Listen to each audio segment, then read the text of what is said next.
Hello, everyone, and thank you for joining another episode of the Educational Leadership Podcast. We have another very special guest. Before we introduce our guest, we do want to give a shout out to our sponsor, Ideal Impact. Ideal Impact's giving away hundreds of millions of dollars to public education in the form of a free gift. So if your district needs unrestricted funds for higher teacher salaries or whatever your district needs, reach out to Ideal Impact.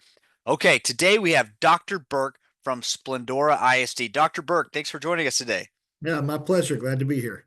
Yes, exciting to have you on the podcast. And we have a lot of listeners that would love to hear about your background. So, could you share a little bit about how you got to where you are today? Sure. So I come from a family of public educators. My father was my principal growing up, elementary principal. He was a teacher and a coach. And sorry, my daughter's in here with me. And then my mom was a fourth grade reading teacher. So, like all children of educators, I was determined not to be a teacher and actually was pre-med my first 2 years, but then started coaching youth basketball and kind of fell back in love with that. And so I decided to go back and be a teacher, a basketball coach. And so I did that for 7 years. I got my master's and then moved to the Dallas Fort Worth area. Was an AP assistant principal for a while. And then through the years, I've been an assistant principal, a high school principal. I've been in human resources, student engagement, professional learning. I was an assistant superintendent in Georgetown ISD, and then for the last 8 years, I've been superintendent in Splendora ISD. So I've had an opportunity to work at every level in a variety of different roles, and I've been very fortunate to have the opportunity to serve over six districts. Yeah, that's awesome. And yeah, and you have that background, somewhat of a business, with you're pursuing your becoming a doctor. Is that right? Did I follow you right? Yeah, well, so the becoming a medical doctor the first 2 years. Medical, yeah, yeah, But medical then doctor. Oh yeah. organic chemistry didn't really agree with me, so changed my major to English. So I got my doctorate from Texas A&M University in 2014. So my educational leadership. Yeah, so one way or another you became a doctor. Absolutely. Yes, sir. Started out as medical doctor, you became a doctor of education. That's awesome. Um, all right, so let's talk a little bit about what's on your radar these days. So we talked to a lot of superintendents. Everybody's focused on a little bit of different things, maybe the same thing, but looking at it from different approaches. What's your focus in public education these days? So right now, Splendora SD is a fast growth school district. We're growing at about 12% a year. We are right around almost to 6,000 students. When I arrived here in 2017, we were right around 31 to 3,200. So we were growing very rapidly, being on the outskirts of Houston. For the last 2 to 3 years, we've really seen that growth, tick up exponentially. So we're up almost 670 kids from the end of school last year, which for a district our size, that's a lot of kids. So what's on my radar right now is just preparing the district for growth. So we're in the middle of pretty short bond cycles. So we have a bond steering committee right now that's looking at a May of 2025 bond. And then we're probably going to be planning for the 1, 2, or 3 years after that. So I did announce, and might be good for you guys for us to talk about, is I did announce my retirement at the Oh end of wow.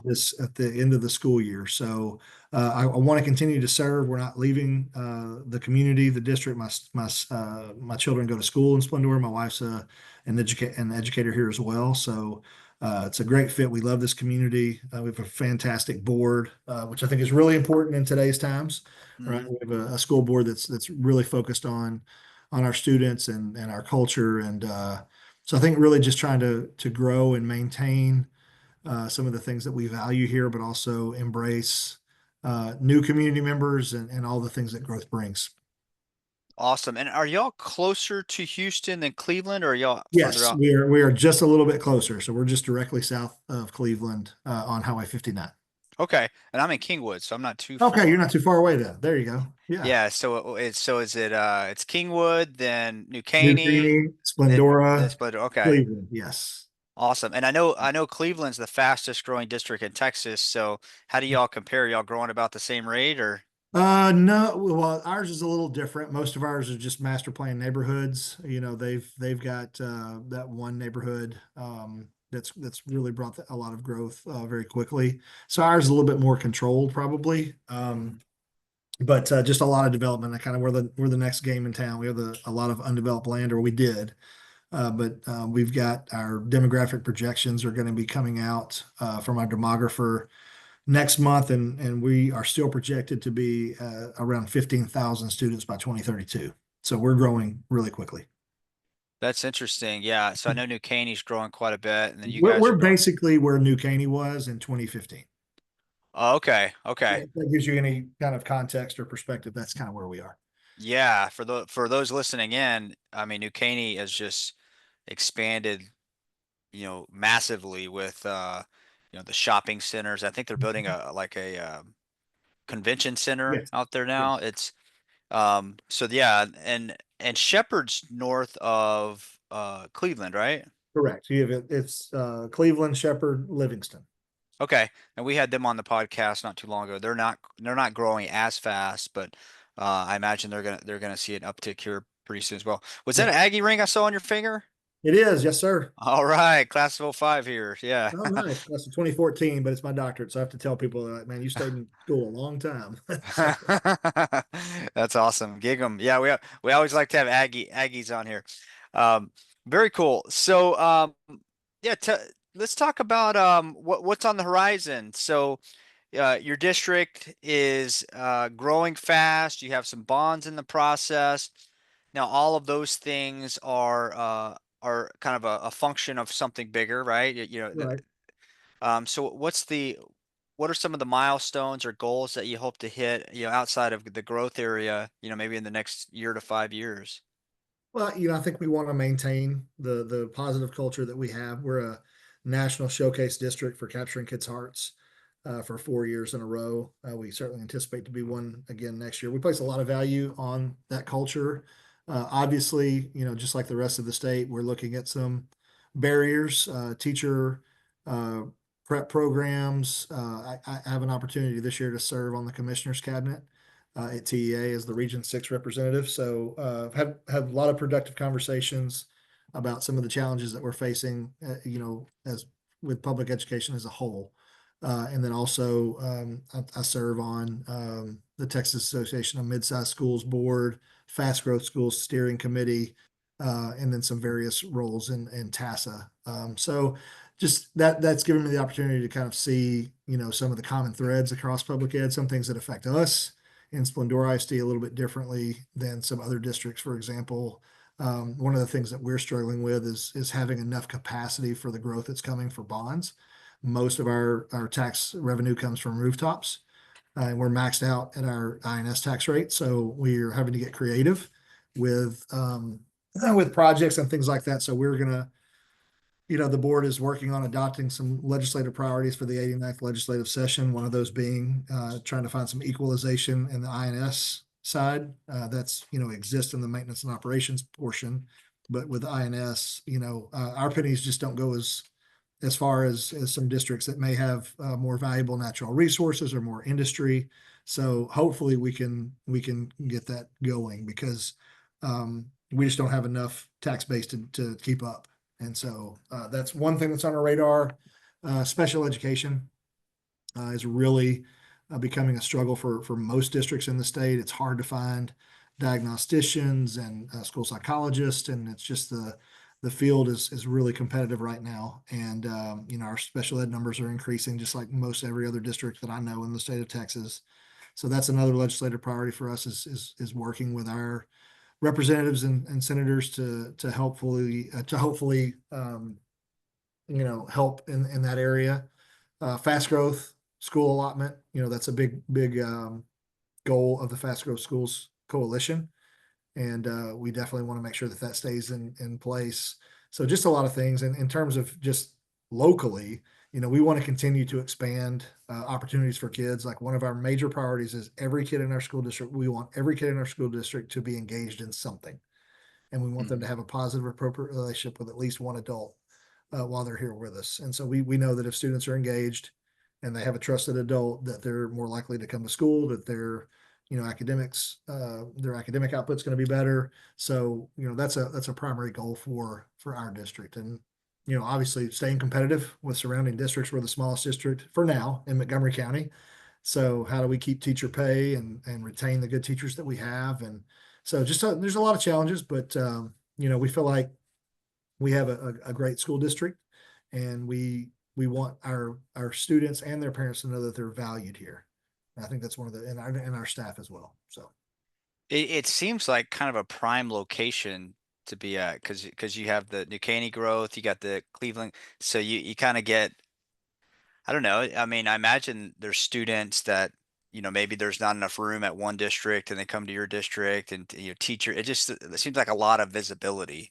yeah, Um, yeah, and in the past we've not really had any place for anybody to live. We're not an open district, so you have yep. to either work here to have your kids go to school here, or you have to live here.